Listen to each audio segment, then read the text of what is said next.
भारत विभाजन। हम लोग भारत विभाजन के बारे में अध्ययन कर रहे थे, जिसमें हमने देखा कि आखिर भारत विभाजन जो है क्यों, उसके पीछे प्रमुख कारण क्या रहे थे, जैसे मुस्लिम राजनीति और पाकिस्तान की मांग, क्रिप्स प्रस्ताव और उसकी असफलता, इसके अलावा भारत छोड़ो आंदोलन, CR फार्मूला और शिमला सम्मेलन और वेबल योजना। ये ऐसी चीजें थी जो कि भारत विभाजन जो उसको अनिवार्य बना रही थी। इसके अलावा आगे की चीजें जो उनके बारे में हम अध्ययन करते हैं, जिसमें अगली बात आती आजाद हिंद फौज के अफसरों पर मुकदमे कि हमने ये चीज पहले भी पढ़ी थी कि सुभाष चंद्र बोस ने जापान की सैनिक सहायता से भारत को अंग्रेजों की दास्ता से मुक्त कराने की दृष्टि से आजाद हिंद फौज का गठन किया था और आजाद हिंद फौज ने बहादुरी के साथ अंग्रेजों का मुकाबला किया और कई झड़पों में उन्हें परास्त भी किया, परंतु जापान की पराजय और आत्मसमर्पण तथा सुभाष चंद्र बोस की आकस्मिक मृत्यु ने आजाद हिंद फौज को पस्त कर दिया और उसे अंग्रेजों के समक्ष आत्मसमर्पण करना। नवंबर 1945 में आजाद हिंद फौज के अफसरों पर फौजी अदालत में मुकदमा चलाया गया और उनके विरुद्ध आरोप लगाया गया कि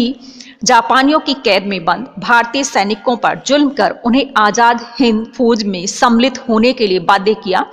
और वे स्वयं भी युद्ध के दौरान भारतीय सेना को छोड़कर आजाद हिंद फौज में शामिल हो गए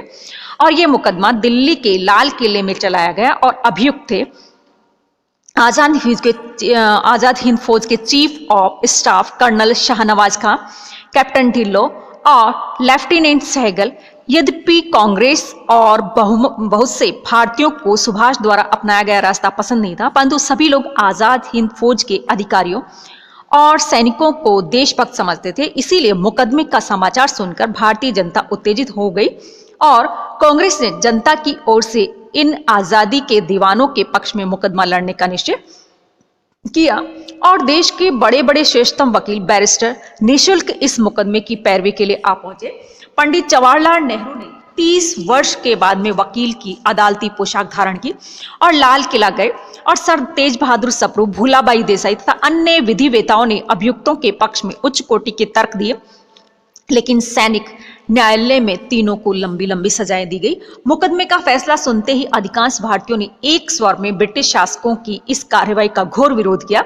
परंतु ऐसे अवसर पर भी मुस्लिम लीग ने अपने आकाओं अंग्रेजों को नाराज न करने की नीति अपनाई और चुपचाप तमाशा देखती रही। लेकिन आम मुसलमानों ने अन्य भारतीयों के साथ मिलकर इस निर्णय का जोरदार विरोध किया और पहल कलकत्ता ने की और 22 नवंबर 1945 को लोग सड़कों पर आ गए और एक जोरदार जुलूस निकाला गया और उसके बाद आम हड़तालें जैसी स्थिति उत्पन्न हो गई। सरकार को सेना बुलानी पड़ी और जनता ने कई फौजी गाड़ियों में आग लगा दी और सेना के साथ मुठभेड़ शुरू हो गई और कांग्रेस की अपील पर स्थिति सामान्य हो पाई। बंबई में भी ऐसा ही नजारा था और सड़कों पर सेना और जनता का संघर्ष शुरू हुआ। अन्य शहरों में भी उग्र प्रदर्शन हुए और सैकड़ों लोग मारे गए और हजारों की संख्या में घायल हुए और आम जनता की क्रोधाग्नि से भयभीत होकर अंत में गवर्नर जनरल ने अपने विशेष अधिकार जो उसका प्रयोग करके तीनों अधिकारी जो उनको क्षमा कर दिया। तो इस प्रकार से ये आजाद हिंद फौज के जो अधिकारी जो थे उनके ऊपर इस प्रकार से मुकदमा चलाना, वो भी आम जनता जो उसको झकझोर गया और उसको ब्रिटिश विरोधी भावनाएं जो और भी ज्यादा उत्पन्न कर दी। और ये चीजें जो थी उस वक्त भी जिन्ना जो है उसने इन चीजों का फायदा उठाया, तो इस वजह से ये भारत विभाजन जो उसकी समस्याएं जो और भी ज्यादा जटिल होती जा रही थी। अगली बात है इंग्लैंड में सत्ता परिवर्तन और भारत में चुनाव कि दूसरे विश्व युद्ध जो उसकी समाप्ति के बाद जुलाई 1945 में इंग्लैंड में आम चुनाव हुए और इंग्लैंड के मजदूर दल ने अपने चुनाव घोषणा पत्र में यह आश्वासन दिया कि यदि मजदूर दल सत्ता में आएगा तो भारत को पूरी तरह से स्वतंत्रता दे दी जाएगी और चुनाव में मजदूर दल भारी बहुमत से विजयी भी रहा और 10 जुलाई 1945 को मजदूर दल की सरकार जो वो भी गठित कर ली गई और चर्चिल के स्थान पर एटली को प्रधानमंत्री बने तथा एम्ब्री के स्थान पर लॉर्ड पैथिक जो है वो लॉरेंस भारत सचिव बने। और अगस्त 1945 में गवर्नर जनरल वेवल ने गवर्नरों का एक सम्मेलन बुलाया जिसमें भारत के चुनाव कराने का निर्णय लिया गया और 19 सितंबर 1945 को वेवल ने घोषणा की कि युद्ध के कारण जो चुनाव स्थगित हो गए थे वे अब इसी शीतकाल में होंगे और ब्रिटिश सरकार शीघ्र ही स्वशासन स्थापित करने हेतु भारत में संविधान सभा बुलाना चाहती है और चुनाव के बाद प्रांतों में पुनः उत्तरदायी सरकार स्थापित की जाएगी। दिसंबर 1945 में चुनाव हुए और केंद्रीय विधानसभा के चुनावों में कांग्रेस को सामान्य स्थानों पर तथा मुस्लिम लीग को मुसलमानों के लिए आरक्षित स्थानों पर सफलता मिली। इन सब चीजों से पता चलता है कि कांग्रेस का मुसलमानों में कोई विशेष प्रभाव नहीं था और मुसलमानों का वास्तविक प्रतिनिधि मुस्लिम लीग ही कर रही थी। और प्रांतों में 7 प्रांतों में कांग्रेस के मंत्रिमंडल बने। उत्तर पश्चिमी सीमा प्रांत में खुदाई खिदमतकारों का मंत्रिमंडल बना, जिसके नेता खान अब्दुल गफ्फार खां कांग्रेसी थे और उन्हें सीमांत गांधी कहा जाता था। और पंजाब में कांग्रेस तथा अकाली दल की मिलीजुली सरकार बनी और बंगाल और सिंध में मुस्लिम लीग ने मंत्रिमंडल बनाया। अगली बात आती है कि भारतीय सेना में अशांति की द्वितीय विश्व युद्ध की समाप्ति के बाद भारत से ही भारतीय सेना में धीरे धीरे अशांति फैलती जा रही थी। परंतु जनवरी 1946 में वायुसेना के सैनिकों ने बंबई में हड़ताल कर दी।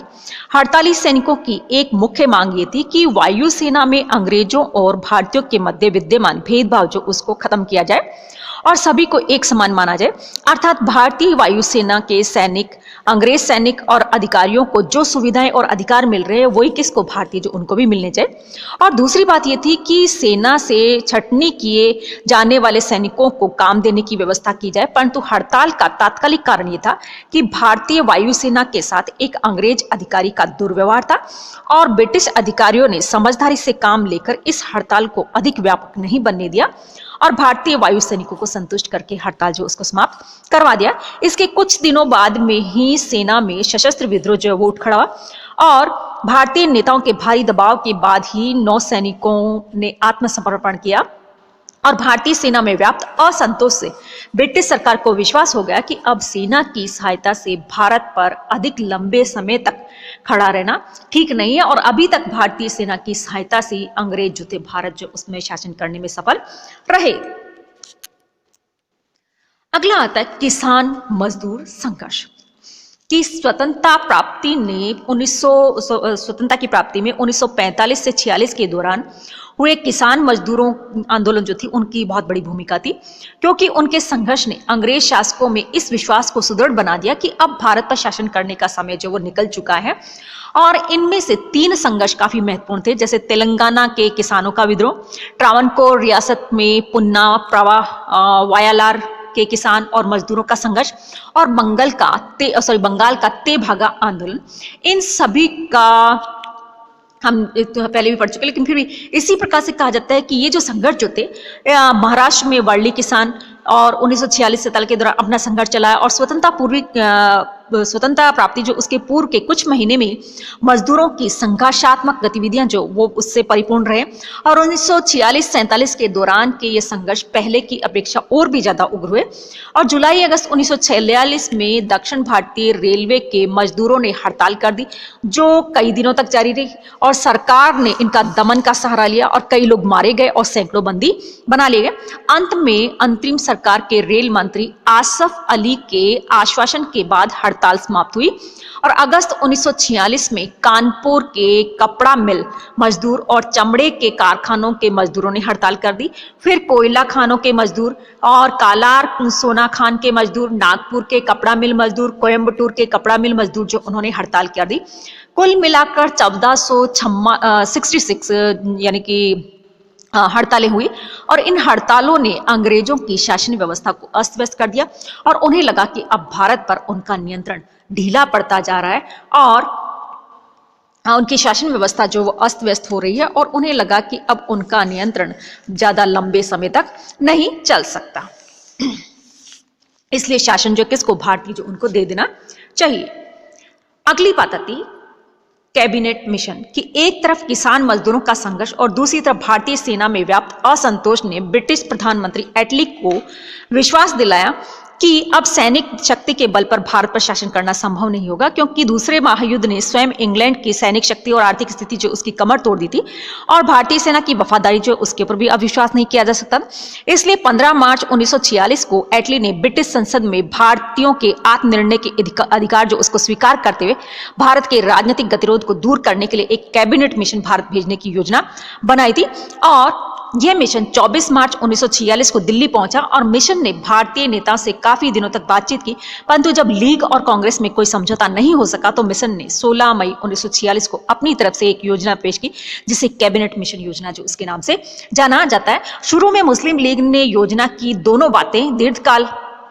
कालीन योजना और अंतरिम सरकार के गठन की बात जो इसको स्वीकार कर लिया और कांग्रेस ने केवल दीर्घकालीन योजना को स्वीकार किया, परंतु 27 जुलाई 1946 को मुस्लिम लीग ने कैबिनेट योजना को अस्वीकार करने की घोषणा कर दी